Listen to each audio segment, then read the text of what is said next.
Hello guys.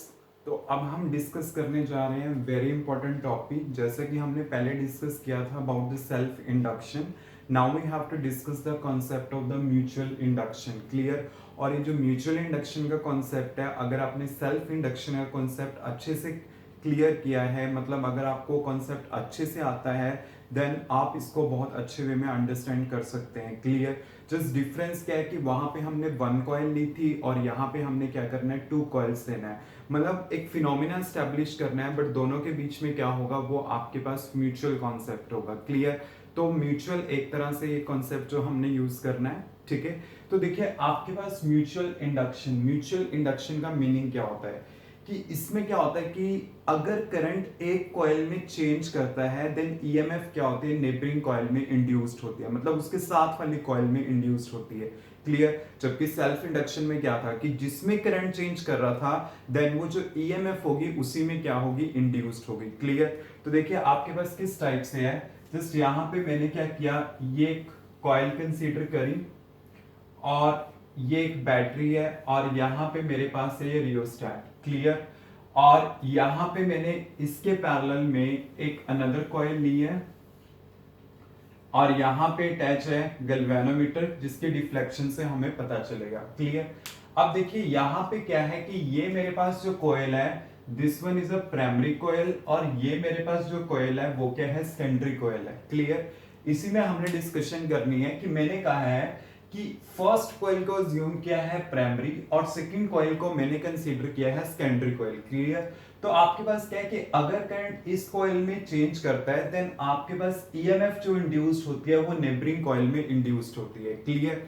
तो आपके पास है क्या कि अगर मैं कॉन्सेप्ट यही मान के चलता हूं कि करंट इसमें चेंज हो रहा है और इसी में इंड्यूस्ड हो जाए, तो वो कॉन्सेप्ट मेरे पास क्या होगा, सेल्फ इंडक्शन का कॉन्सेप्ट होगा। और म्यूचुअल में क्या होगा, चेंजेस इसमें किया और इफेक्ट जो इसमें इंड्यूस्ड हुआ वो मेरे पास क्या होगा, म्यूचुअल इंडक्शन का कॉन्सेप्ट होगा। क्लियर।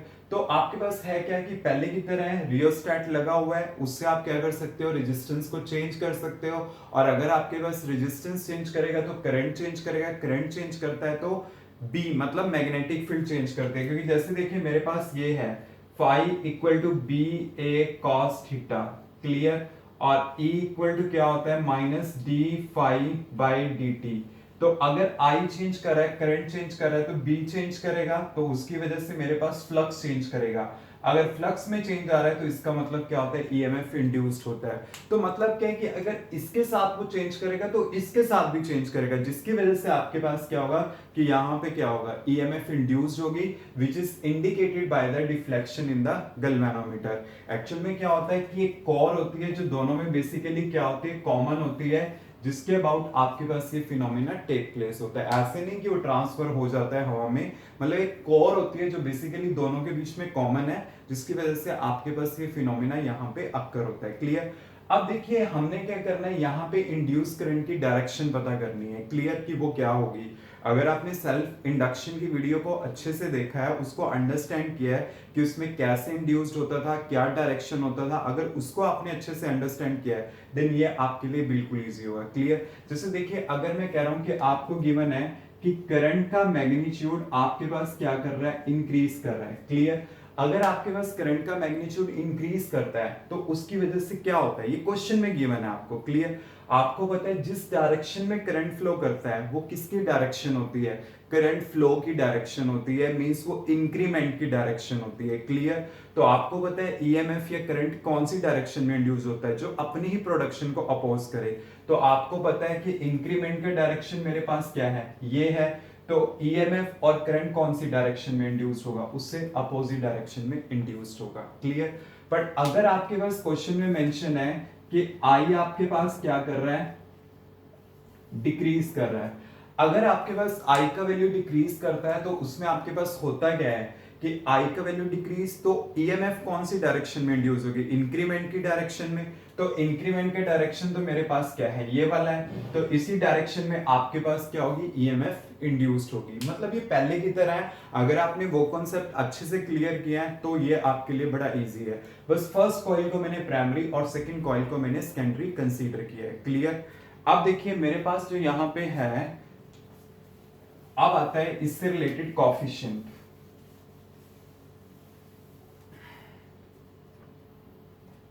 हमारे पास होगा कोफिशिएंट ऑफ म्यूचुअल इंडक्शन, या फिर हम इसे बोल देते हैं म्यूचुअल इंडक्टेंस। ऑलवेज रिमेंबर कि आपके पास क्या है कि म्यूचुअल इंडक्शन, इंडक्शन एक प्रोसेस है, एक फिनोमिनन है, क्लियर। जबकि आपके पास जो म्यूचुअल इंडक्टेंस है वो एक कॉफिशिएंट है और कांस्टेंट है, क्लियर। अब इस चीज का ध्यान रखना कि जैसे मैं यहाँ पे एक्सप्लेन करूंगा ना, तो एक पैरामीटर मैं प्राइमरी के साथ लिंक करूंगा और दूसरा पैरामीटर मैं सेकेंडरी के साथ, और जो इवेंट पहले होगी ना उसमें टेक प्लेस, तो वो पैरामीटर आप पहले रिलेट करोगे। मैं क्या कहना चाह रहा हूं कि आपके पास जैसे देखिए यहां पे है क्या, मैंने लिखा phi is proportional to I, clear.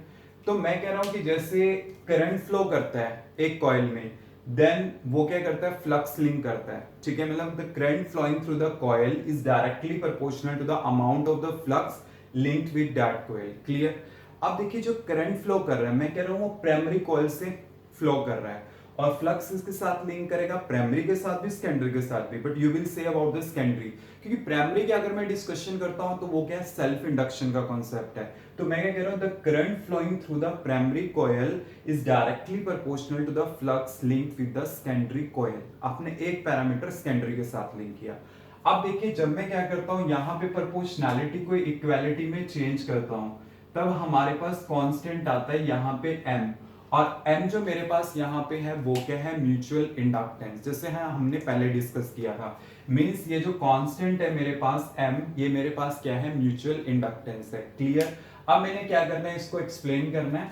आपके पास क्या है, जैसे देखिए m इक्वल टू क्या आ जाएगा, फाई बाय आई। अगर मैं i का वैल्यू 1 पुट कर देता हूं, देन आपके पास m किसके इक्विवेलेंट आ गया, फाई के इक्विवेलेंट आ गया, क्लियर। तो ये जो म्यूचुअल इंडक्टेंस होती है, पेयर ऑफ कॉइल्स की होती है, दो कॉइल्स की होती है।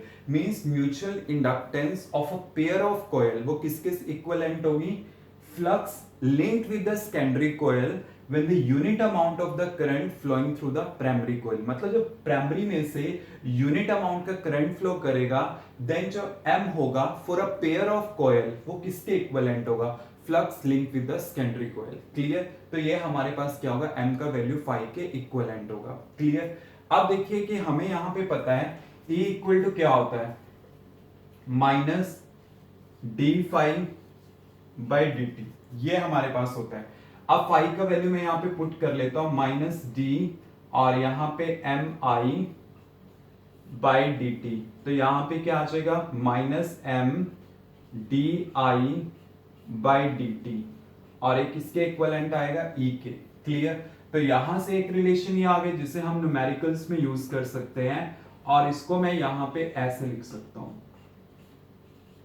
क्लियर। और इसको मैंने पुट किया 1, क्लियर। तो मैंने कहा एक पैरामीटर प्राइमरी के साथ, एक सेकेंडरी के साथ। अब देखिए जो म्यूचुअल इंडक्टेंस है of a pair of coil वो किसके इक्विवेलेंट होगी, EMF induced in the secondary coil, EMF induced in the secondary coil when the current changes at the rate of unity in the primary coil। मतलब जब current change करेगा at the rate of the unity, then जो mutual inductance होगी for a pair of coil वो किसके equivalent होगी, EMF induced in the secondary coil, clear. मतलब EMF आपको किससे लेना देना, सेकेंडरी से, क्योंकि अगर वही आप पहले वाली कॉइल में डिस्कस कर लेते हो तो वो कॉन्सेप्ट तो क्या हो जाता है, हमारे पास सेल्फ इंडक्शन का हो जाता है। वो चीज हमने नहीं करनी, यहाँ पे म्यूचुअल इंडक्टेंस के बारे में डिस्कस करना है, क्लियर। तो आपके पास यहाँ पे ये चीज आ जाएगी। अब देखिए इसके जो मेरे पास SI यूनिट होते हैं एम के, वो होते हैं मेरे पास हेनरी, जिसे सेल्फ इंडक्टेंस कहते हैं, क्लियर। और हेनरी को हम रिप्रेजेंट करते हैं बाय कैपिटल H। अब मैंने क्या करना है, 1 हेनरी को डिफाइन करना है, क्लियर।